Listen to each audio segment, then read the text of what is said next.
saudara yang terkasih dalam Tuhan, kita patut mengucap syukur pada pagi hari ini karena kebaikan Tuhan, karena anugerah Tuhan kita bisa ada untuk bersama memuji dan memuliakan nama Tuhan. Kita akan mempersiapkan hati kita akan memohon ampun kepada Tuhan. Terima kasih Tuhan Yesus buat kesempatan yang indah pada pagi hari ini, karena Engkau sudah membawa kami, memimpin langkah kami sampai ke tempat-Mu, untuk kami dapat bersama memuji dan memuliakan nama-Mu. Biarlah Tuhan pada pagi hari ini kami datang dengan penuh kerendahan hati kami untuk memuji dan memuliakan nama-Mu. Karena kami sadar Tuhan betapa besar anugerah-Mu dalam kehidupan kami.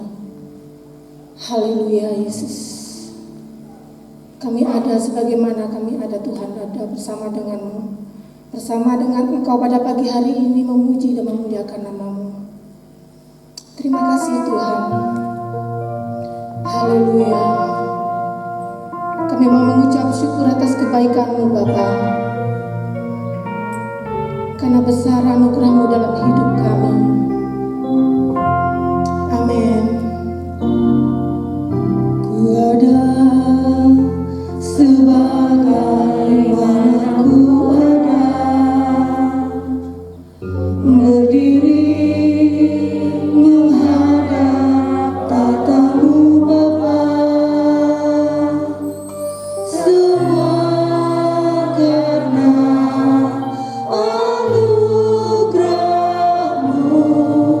yang telah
ada bersama denganmu pada pagi hari ini.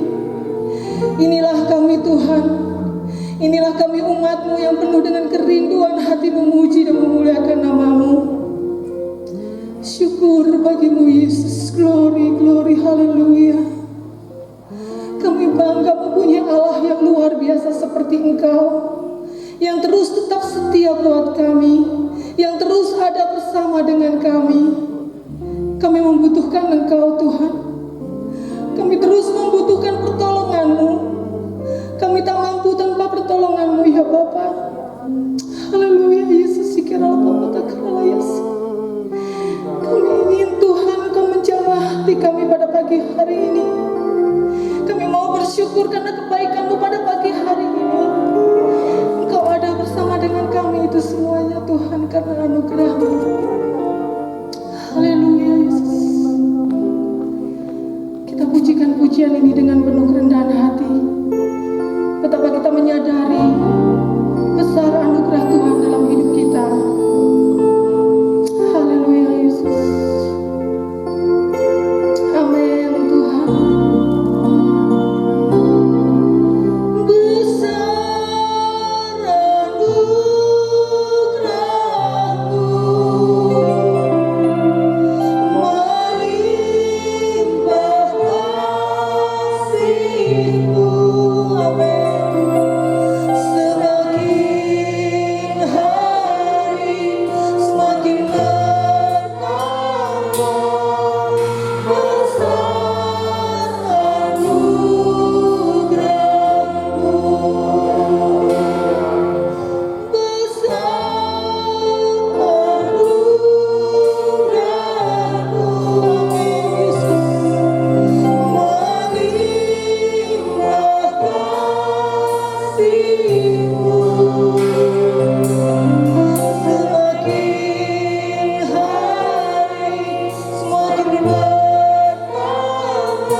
Terima kasih Tuhan, karena kami rindu Bapa pada pagi hari ini memuliakan nama-Mu lebih lagi. Hanya di dalam nama Tuhan kami Yesus kami berdoa dan bersyukur. Haleluya, amin. Silakan duduk kembali Bapak Ibu Saudara yang terkasih. Kita percaya dalam situasi seperti ini Allah kita adalah Allah yang sanggup, karena Dia adalah Allah yang luar biasa. Apa yang tidak pernah kita lihat Tuhan sudah sediakan dalam kehidupan kita. Amin. Haleluya. Kita akan pujikan pujian ini dengan sepenuh hati kita, bahwa Allah kita adalah Allah yang luar biasa, Allah yang baik buat kita.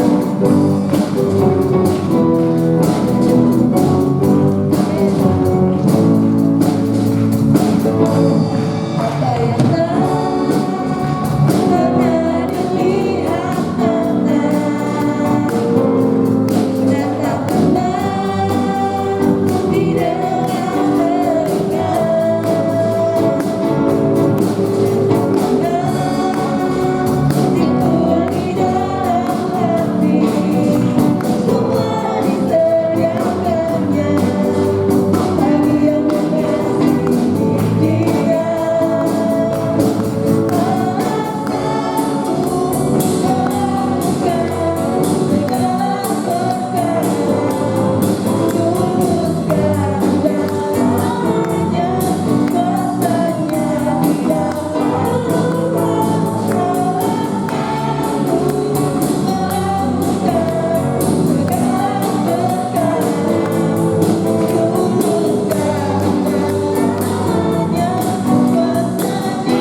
kita luar biasa. Amin.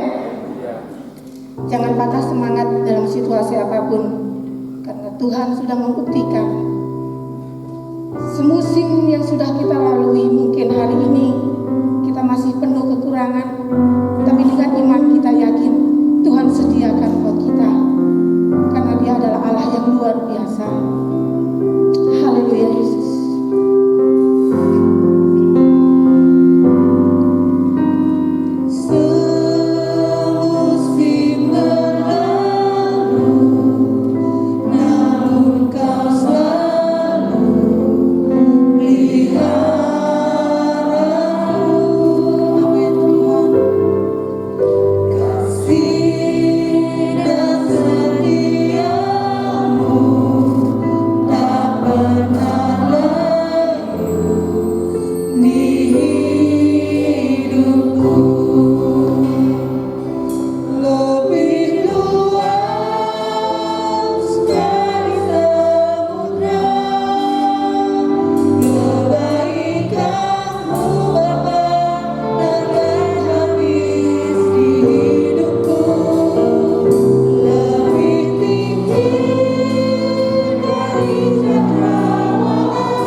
bersyukur kepada Tuhan karena segala kebaikan-kebaikan Tuhan yang tidak pernah habis dalam setiap kehidupan kami, lebih tinggi dari cakrawala, lebih dalam dari samudra. Kasih Tuhan yang Tuhan berikan kepada kami. Itulah sebabnya setiap ada kesempatan kami memuji memuliakan Tuhan. Teristimewa di hari Minggu pagi hari ini kami boleh Tuhan berikan kesempatan untuk kami boleh beribadah bersama-sama. Tuhan, ini merupakan anugerah Tuhan yang Tuhan nyatakan dalam setiap kehidupan kami. Yang kami percayai, Tuhan ada di atas pujian dan penyembahan kami. Tuhan melawat setiap kehidupan kami. Tuhan memulihkan setiap kehidupan kami. Dan biarlah kasih Tuhan dilanjutkan dalam pemberitaan firman Tuhan. Ketika kami mendengar firman Tuhan yang adalah perkataan-perkataan Allah, biarlah aliran kasih dari surga boleh memenuhi setiap kehidupan kami, sehingga kami boleh memiliki cara pandang yang benar tentang kehidupan ini, supaya kami boleh maju kami boleh bertumbuh, dan kami boleh meraih kemenangan demi kemenangan. Hamba-Mu yang serba sangat terbatas, Roh Kudus mampukan hamba-Mu untuk mampu sampaikan firman-Mu dengan jelas, dengan benar, dan di dalam kehendak-Mu saja. Dan biarlah sukacita yang dari Allah mengalir memenuhi kami semua. Kami akan dengar firman Tuhan di dalam nama Tuhan Yesus Kristus. Haleluya. Amin. Salam Bapak Ibu saudara-saudara yang dikasihi oleh Tuhan. Kalau hari ini kita mengalami kebaikan-kebaikan Tuhan, tentu kita boleh bersyukur kepada Tuhan. Sampai hari ini kita masih diberikan kekuatan, kita masih diberikan kesehatan oleh Tuhan, dan kita boleh bersyukur kepada Tuhan. Dan doa kami, Bapak Ibu terus terpelihara sempurna, sehat selalu di dalam Tuhan, kuat selalu di dalam Tuhan, dan perlindungan Tuhan nyata dalam setiap kehidupan kita. Bapak Ibu dan saudara-saudara yang dikasihi oleh Tuhan, mari kita akan bersama-sama pagi hari ini saya akan sampaikan berkaitan dengan cara pandang yang benar. Kita akan membaca di dalam kitab Bilangan pasal 13 dan pasal 14. Rupanya sangat banyak, tetapi tidak kita baca hari ini. Nanti Bapak Ibu pulang dari tempat ini, Bapak Ibu bisa membaca secara lengkap, secara komplit bagaimana cara pandang yang benar menurut Alkitab, sehingga menjadi tuntunan, menjadi panutan dalam kehidupan kita dalam mengambil sikap, mengambil tindakan, dan mengambil keputusan-keputusan di dalam setiap kehidupan kita semuanya.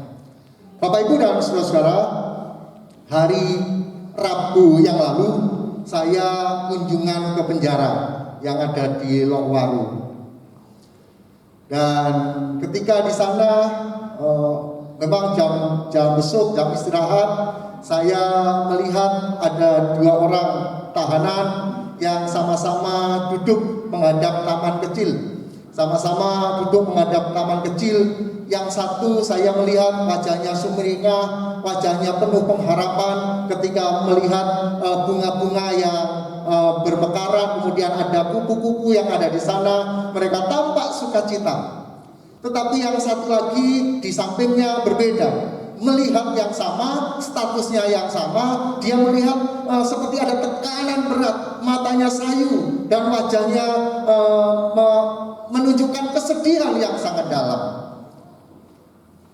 Tempatnya sama, statusnya sama, yang dilihat sama, tetapi dampaknya berbeda. Karena tergantung bagaimana cara memandang kehidupan itu.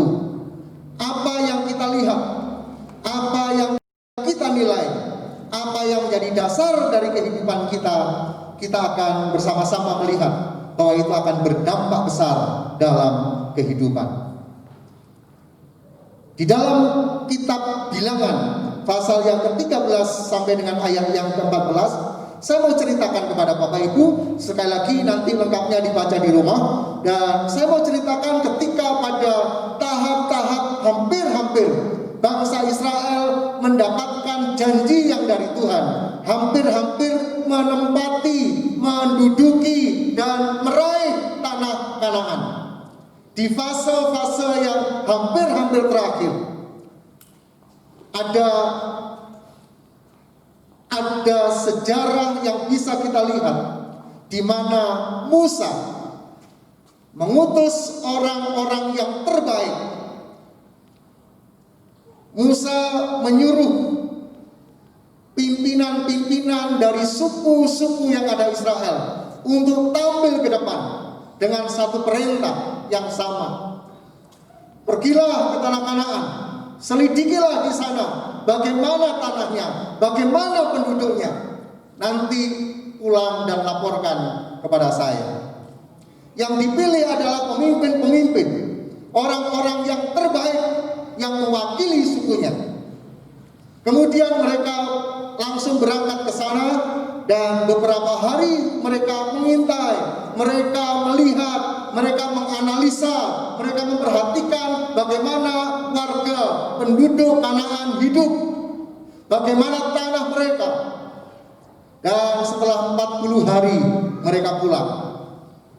Dan ketika mereka pulang, kita bisa melihat ketika mereka pulang, mereka melaporkan hasil penelitiannya, hasil analisanya kepada Musa.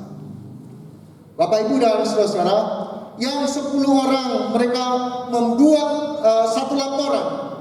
Tanah yang dijanjikan Tuhan itu tanah yang sangat bagus, penuh dengan susu dan madu. Tanahnya luar biasa. Di sana juga ada orang enak. Kota-kotanya berbenteng, kota-kotanya berkubu. Mereka melihat hal seperti itu. Tetapi saran mereka kepada Musa, lebih baik jangan maju. Tetapi 2 orang yang bernama Kaleb dan Yosua. Yosua yang nama sebelumnya adalah Hosea. Mereka berkata juga sama, tanah yang kita akan tempati, tanah yang akan kita duduki, tanah yang akan kita diami bersama dengan anak cucu kita adalah benar tanah yang penuh dengan susu dan madunya, tanah yang berkubu.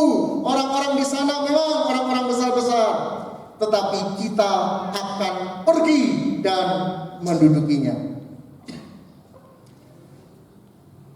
10 orang pemimpin melihat situasi yang sama, melihat keadaan yang sama dalam waktu yang sama pula, tetapi cara pandang keputusan yang diambil sangat berbeda.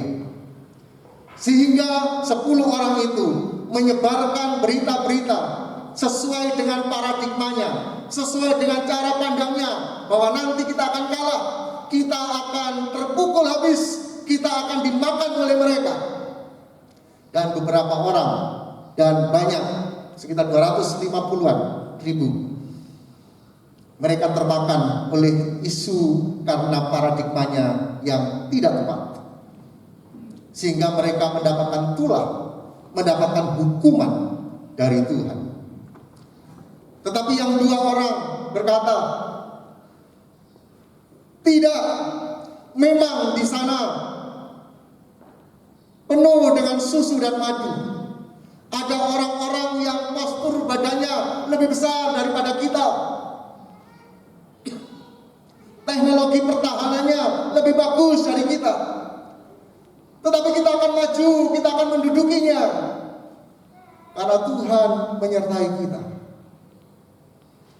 Dari sikap paradigma yang berbeda dari yang ke-10 orang tadi, kita bisa melihat bagaimana kisah perjalanan Yosua dan Kaleb menjadi satu teladan bagi kita di masa kini, supaya kita bisa melihat kehidupan dengan tetap optimis, kita tetap melihat kehidupan dengan melihat janji Tuhan yang dinyatakan atas kehidupan kita. Kita pegang teguh, kita jalani dalam kehidupan ini.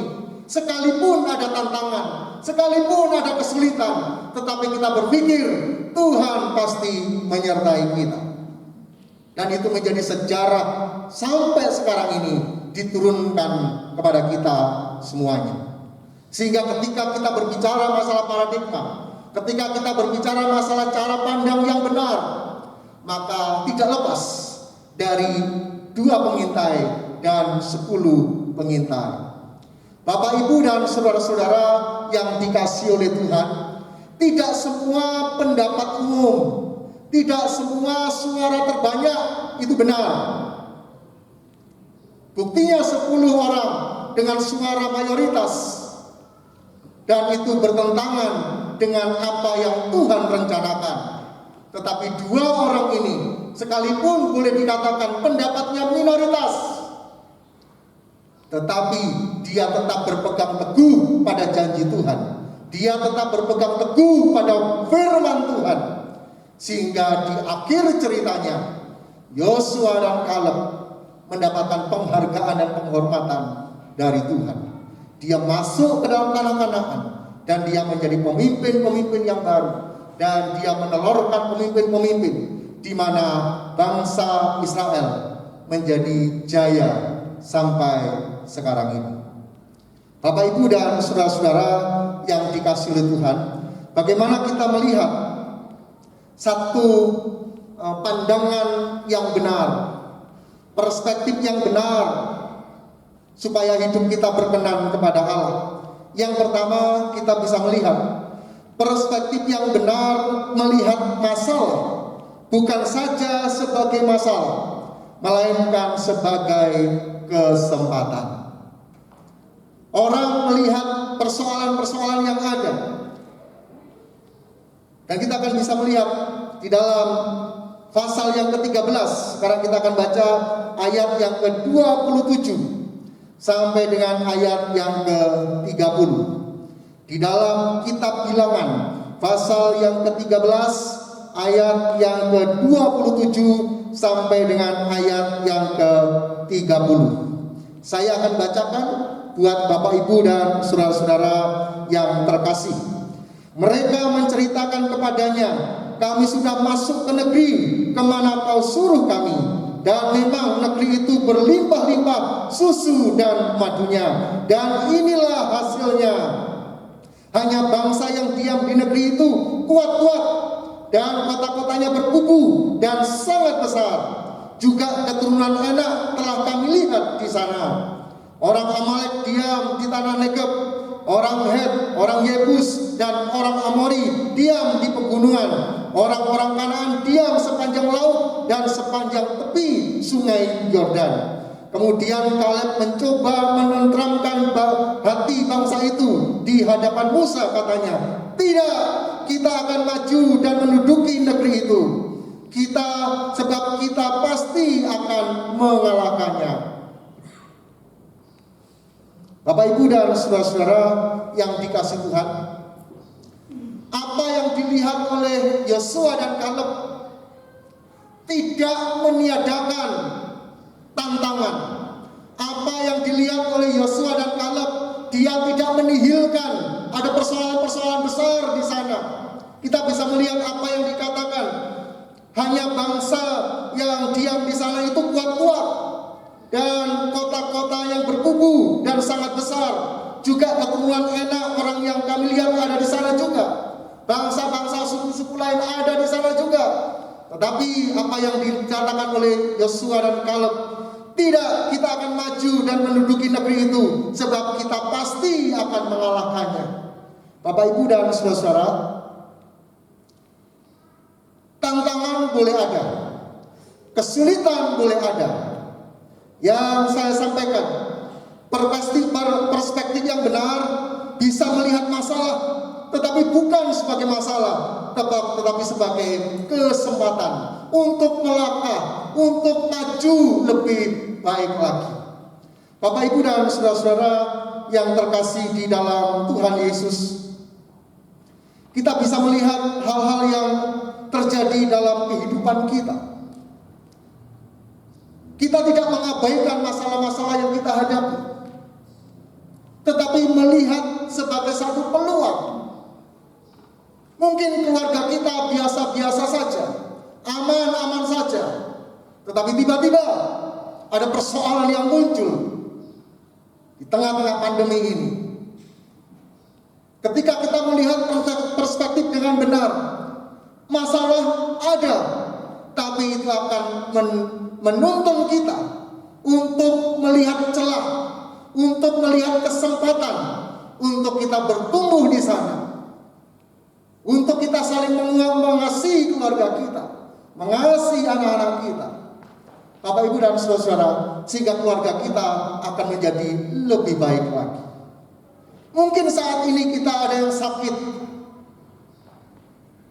menderita, iya, tetapi kita melihat dengan cara pandang yang benar.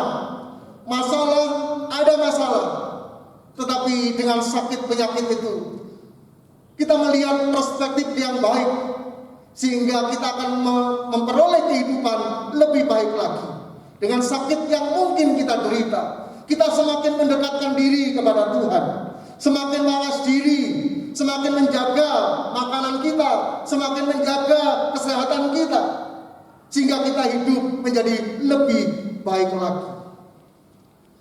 Mungkin di pekerjaan kita ada persoalan-persoalan, di dunia usaha kita, tempat kita bekerja, tempat kita mencari duit ada masalah. Tetapi kita bisa melihat perspektif yang benar. Pasti ada kesempatan, pasti ada peluang. Tuhan akan berikan itu kepada kita. Itulah sebabnya kita perlu mohon kepada Tuhan supaya kita diberi pandangan yang tajam untuk bisa melihat kesempatan di tengah-tengah persoalan-persoalan yang kita hadapi. Pandemi COVID-19 bisa dipandang sebagai masalah besar, iya. Orang pandang kecil, iya. Menakutkan, iya. Mengerikan, iya. Membuat orang takut, iya. Tapi kita bisa melihat kesempatan di sana untuk kita bisa bertumbuh bersama, melayani Tuhan semakin lebih baik lagi. Kesempatan untuk kita semakin mendekatkan diri kepada Tuhan. Bagaimana tidak? Seringkali saya katakan, di masa pandemi ini, maut hanya selangkah dari kita. Kapanpun maut bisa menjemput kita. Itulah sebabnya kita berawas-awas dan kita menjadikan hidup kita lebih baik lagi, lebih mendekatkan diri kepada Tuhan. Kalau kita melayani Tuhan, kita akan melayani yang terbaik yang kita bisa berikan kepada Tuhan. Mumpung masih ada kesempatan yang Tuhan berikan kepada kita. Di tengah-tengah persoalan, kita bisa melihat kesempatan untuk kita menjadi semakin lebih baik lagi. Kalau di Mafa, kita bisa melihat kesempatan bagi kita untuk semakin menjangkau jiwa-jiwa.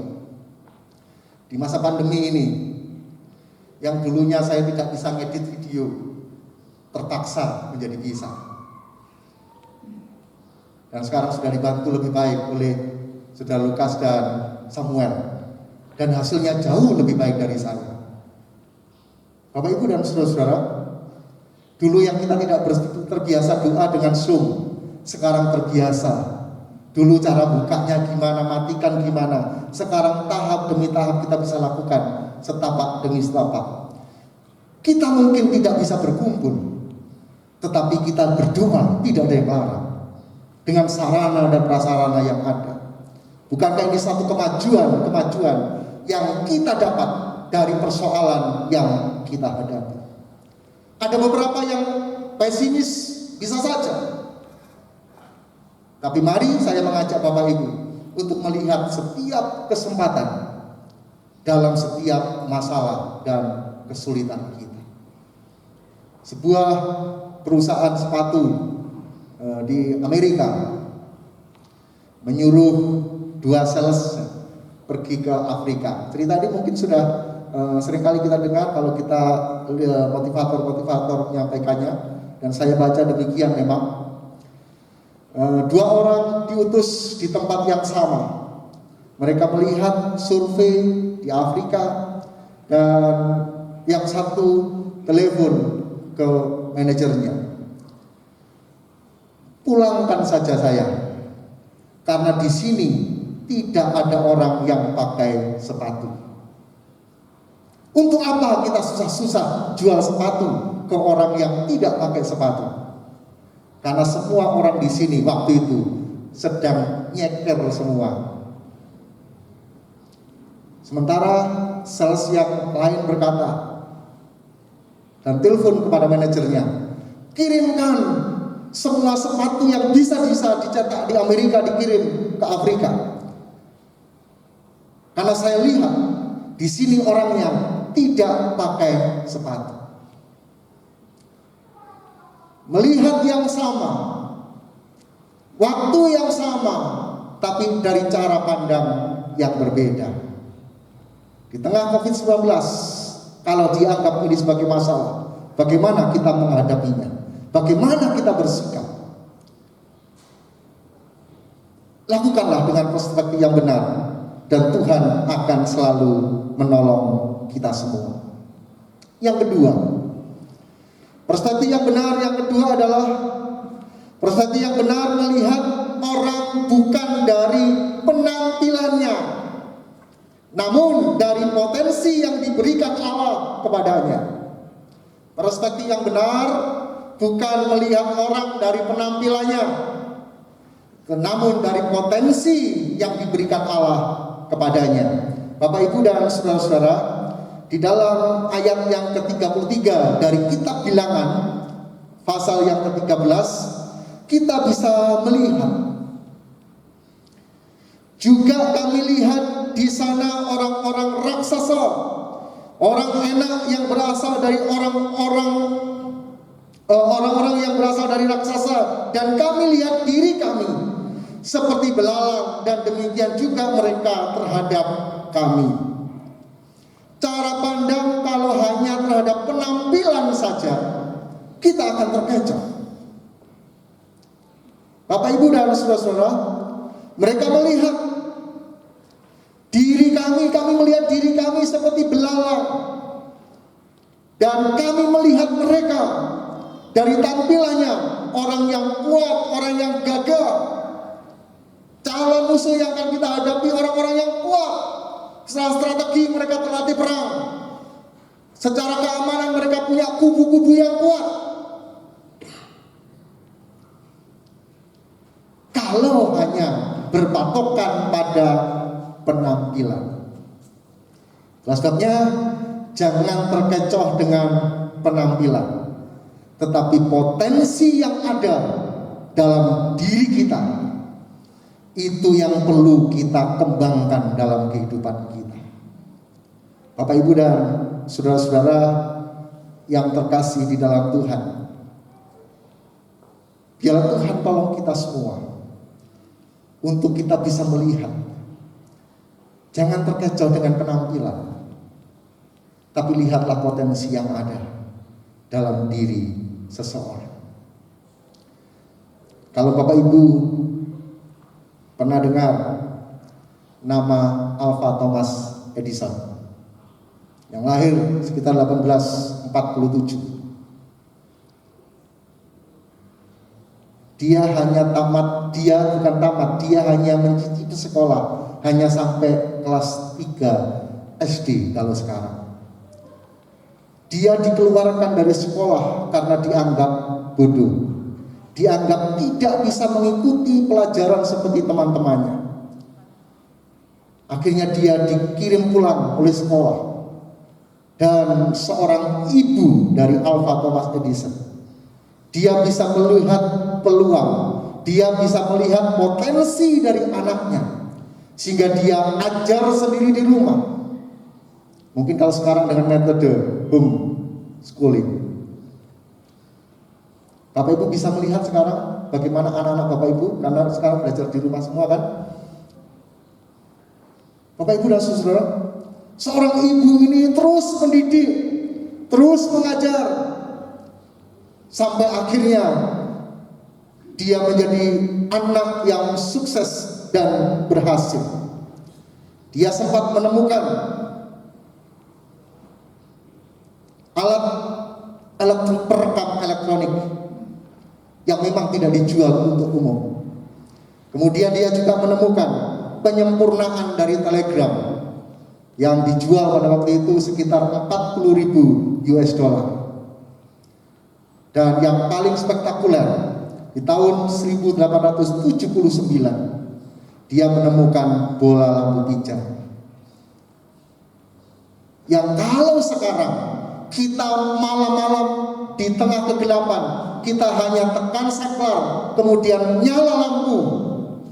Itu karena seorang ibu yang melihat potensi tersembunyi di dalam diri seorang anak. Tidak hanya melihat tampilan luarnya, tapi bagaimana potensi yang Tuhan berikan kepadanya. Mari kita bisa melihat semuanya. Saya juga mengajak guru-guru sekolah minggu, jika nanti sudah diizinkan untuk bisa bersama-sama, mungkin ada dalam bahasa saya ada yang meletes, gitu, ada yang diajak nyanyi malah lari-lari. Lihat, ada potensi yang tersembunyi yang mesti kita harus lihat, supaya mereka saatnya mereka akan menjadi orang-orang yang terhebat. Bapak, Ibu, dan saudara-saudara yang terkasih oleh Tuhan, kita bisa melihat hal yang terbaik. Jadi perspektif yang benar bukan melihat dari tampangnya, dari fisiknya, dari rambutnya, dari matanya, dari kulit wajahnya, ataupun apa yang dinaikinya, apa yang dikendarainya, apa yang dipunyainya. Kita akan bisa terkecoh. Tapi lihatlah potensi yang ada di dalamnya, kesungguhan hatinya kepada Tuhan. Itu yang akan menerbitkan kemenangan demi kemenangan. Yang ketiga, perspektif yang benar tentang hal yang benar, melihat penyertaan Allah. Jadi perspektif yang benar itu melihat penyertaan Allah sebagai modal dan kekuatan yang besar untuk menghadapi tantangan kehidupan. Jadi pandangan cara yang benar itu, lihatlah penyertaan Tuhan. Di dalam pasal yang ke-14 dari kitab Bilangan, ayat yang ke-7. Saya akan bacakan buat Bapak Ibu Saudara-saudara, ayat yang ke-7 sampai dengan ayat yang ke-9. Dan berkata kepada mereka, kepada segenap umat Israel, negeri yang kami lalui untuk diintai itu adalah luar biasa baiknya. Jika Tuhan berkenan kepada kita, maka Ia akan membawa kita masuk ke negeri itu dan akan memberikannya kepada kita, suatu negeri yang berlimpah-limpah susu dan madunya. Hanya janganlah memberontak kepada Tuhan dan janganlah takut kepada bangsa negeri itu, sebab mereka akan kita telan habis. Yang melindungi mereka sudah meninggalkan mereka, sedang Tuhan menyertai kita. Janganlah takut kepada mereka.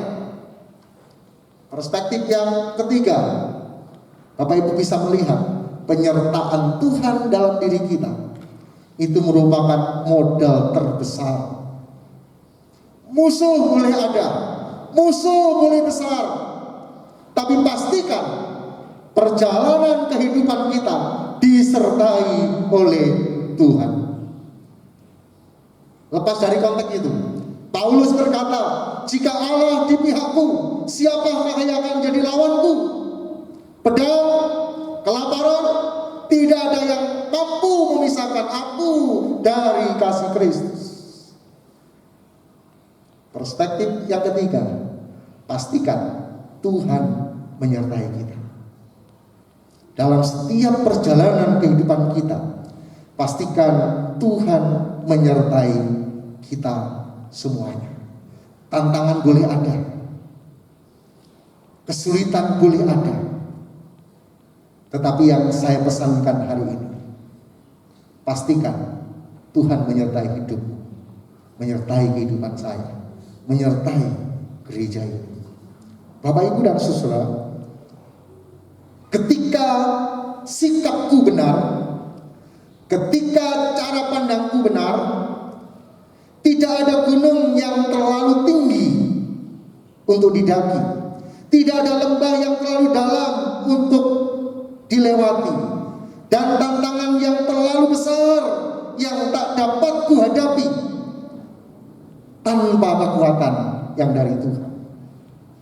Ada hal yang besar yang Tuhan berikan kepada kita, dan dialah Tuhan menolong kita.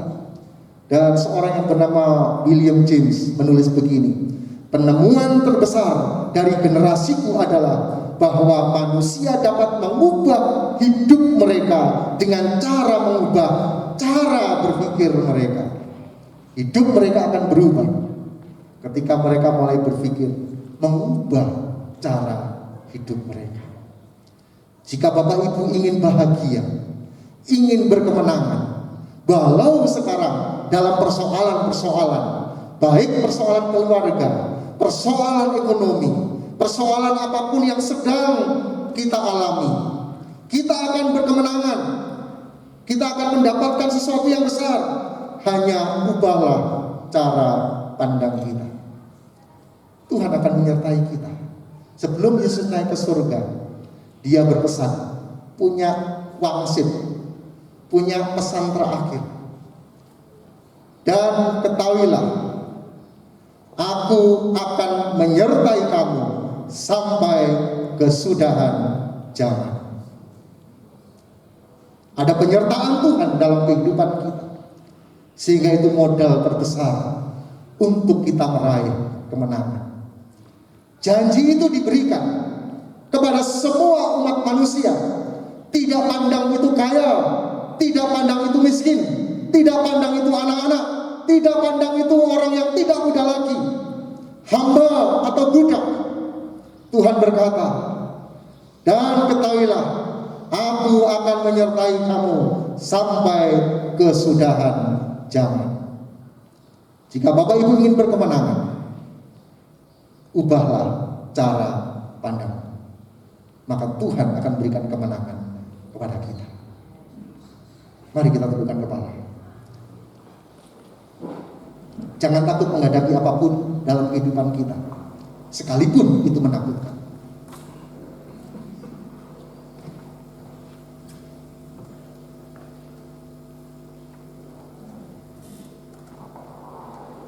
Ku tidak takut, sebab Engkau besertaku. Ku tidak bimbang, sebab Engkau adalah Allahku. Yakinkan diri kita, Tuhan menyertai kita.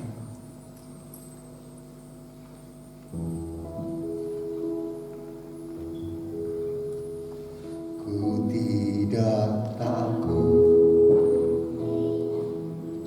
sebab Kau besertaku.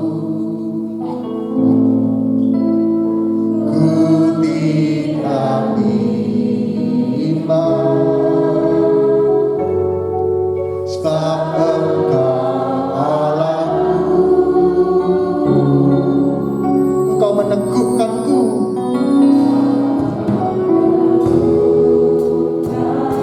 bahkan menolongku.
sebagai peluang, kesempatan untuk mengupgrade dirimu menjadi lebih dekat dengan Tuhan. Haleluya.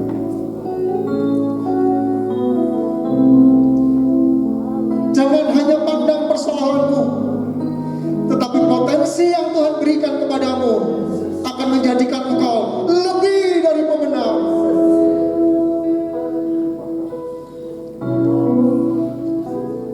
Dan ingatlah, penyertaan Tuhanlah yang akan membawa kepada kemenangan. Datang kepada Tuhan. Di tempat kau berdiri, Tuhan ada untuk menyapa kita, memeluk kita, memegang tangan kita. Kalau kau ingin mengangkat tangan, mohon pertolongan Tuhan, angkat tanganmu, sembah Dia. Haleluya, Yesus memegangku, ya Tuhan, dengan tangan kananmu. Haleluya, Yesus memberiku kemenangan. Serukan, Yesus memegangmu dengan iman. Memegangku dengan tangan kananmu. Yesus memberiku kemenangan. Bapa di surga, Engkau melihat tangan-tangan yang berangkat memohon pertolongan yang dari Tuhan. Dari tempat ini hamba-Mu berdoa, jika anak-anak-Mu mengalami persoalan pergumulan, biarlah mereka menjadi orang-orang yang menang, bisa melihat peluang, bisa melihat potensi dalam dirinya, dan melihat penyertaan Tuhan di dalam kehidupannya. Sehingga umat-Mu yang ada di tempat ini adalah umat-umat yang berkemenangan, umat-umat yang memiliki cara pandang pahlawan seperti Kaleb dan Yosua. Sehingga pada akhirnya nanti kami akan dikenal, kami akan diingat sebagai orang-orang yang sungguh-sungguh kepada Tuhan, sebagai orang-orang yang bisa diteladani, sebagai orang-orang yang berkemenangan oleh anak cucu kami nanti. Terima kasih Bapa, terima kasih. Biarlah berkat Tuhan turun atas kami saat pagi hari ini. Terima kasih Bapa, terima kasih. Kami percaya yang sakit disembuhkan oleh Tuhan, yang kekurangan diberkati oleh Tuhan, yang mulai pergumulan-pergumulan hidup akan mendapatkan solusi, jalan keluar yang dari Tuhan. Terima kasih Bapa, terima kasih.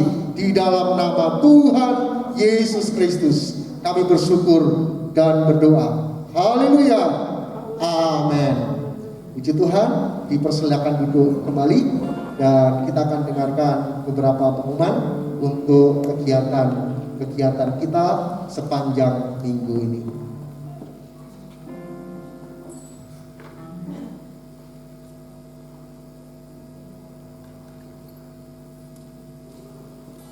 Shalom Bapak Ibu Saudara terkasih dalam Tuhan. Saya akan membacakan beberapa pengumuman untuk kita pada pagi hari ini. Untuk yang pertama, kami mengucapkan terima kasih untuk pelayanan Bapak Pendeta Elia yang sudah memberkati kita dengan firman Tuhan.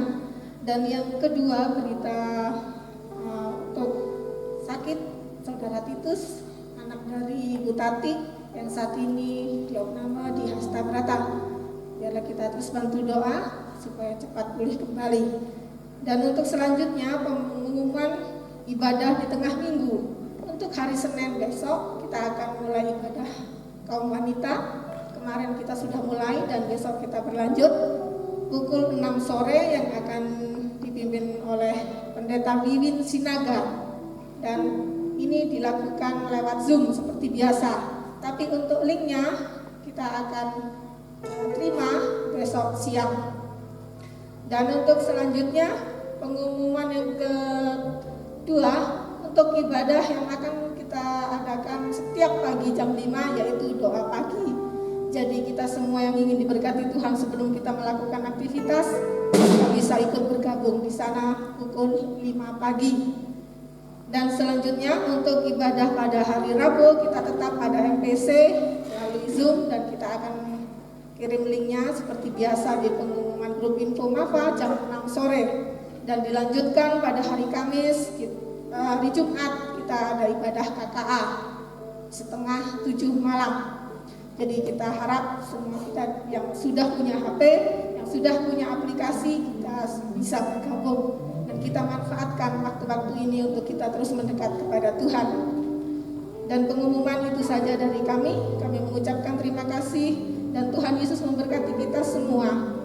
Dan untuk ibadah penutup ibadah, Bapak Pendeta Tobing untuk pimpin kita untuk doa berkat.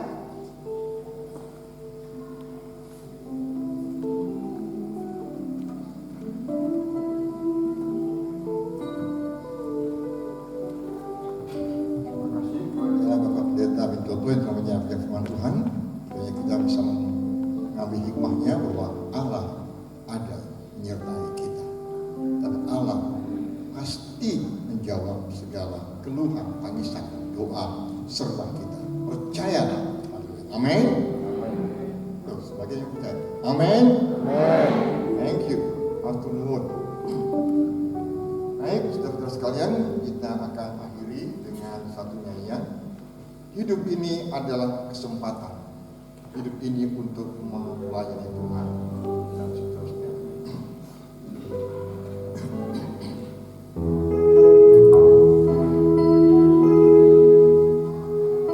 Hidup ini adalah kesempatan.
Segala puji syukur bagimu ya Tuhan. Di pagi hari yang indah ini, Engkau terus dan masih memberikan bekal kepada setiap umat-Mu ya Tuhan. Baik tua dan muda, baik orang tua maupun remaja anak-anak. Biarlah kami berjalan menelusuri hari ini, hari esok, lusa dan seterusnya bersama dengan Tuhan. Kami begitu yakin kami tidak akan tergelincir, kami tidak akan dirugikan, kami tidak akan jatuh ya Tuhan. Kami tidak akan mengalami celaka ya Tuhan. Melainkan kami mengalami keberuntungan, berkat, rezeki, pemeliharaan, penyertaan Tuhan yang luar biasa. Terima kasih Tuhan. Kalau keadaan kami umpamanya sedang sakit, atau tidak berdaya.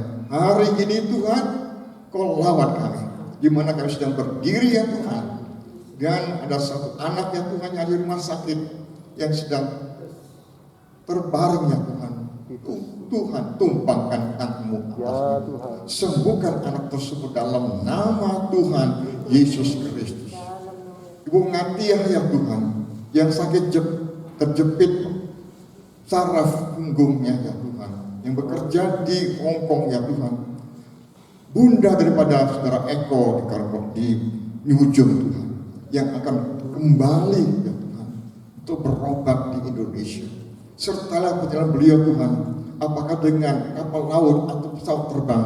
Sertalah beliau, lindungi daripada segala yang jahat, dan tibakan kembali ke Batu, tepatnya ke ujungnya Tuhan, dalam keadaan yang cukup kuat untuk terus mendapatkan satu pengobatan yang spesial.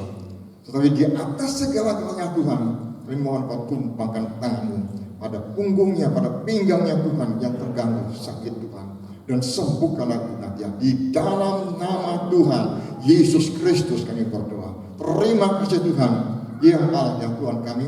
Berkati seluruh kegiatan sepanjang minggu ini Tuhan, baik kegiatan doa, kegiatan ibadah kaum wanita ya Tuhan, kaum pria ya Tuhan, MPC dan sebagainya Tuhan. Kau gerakkan seluruh umat-Mu untuk bersatu kembali, berkumpul kembali, bersosialisasi itu dengan yang lainnya Tuhan, membagi berkat dan rasa kepada sesama dan sebagainya Tuhan, agar kami bisa mendapatkan peneguhan, kekuatan dan dorongan semangat dari sesama anggota jemaat. Terima kasih Tuhan. Dan sebentar kami akan kembali pulang TV kami dengan selamat sampai di rumah tanpa kekurangan suatu apapun juga. Dalam nama Juru Selamat kami, Tuhan Yesus Kristus, kami sudah berdoa dan mengucap syukur kepada-Mu ya Tuhan. Saudaraku yang kekasih, kedangkan tangan-Mu ke atas dan terimalah nikmat berkat dari surga. Kasih sayang Allah Bapa di surga, kasih karunia dalam Kristus Yesus, kekuatan semangat serta daya dari Roh Kudus membuat kita menjadi kuat menghadapi tantangan apapun juga, menelusuri hidup dari hari ke hari, hari ini seterusnya, dan sampai Engkau datang kembali ke menjemput semua salehnya. Yang percaya katakan, ya Yesus matur nuwun, memberkati.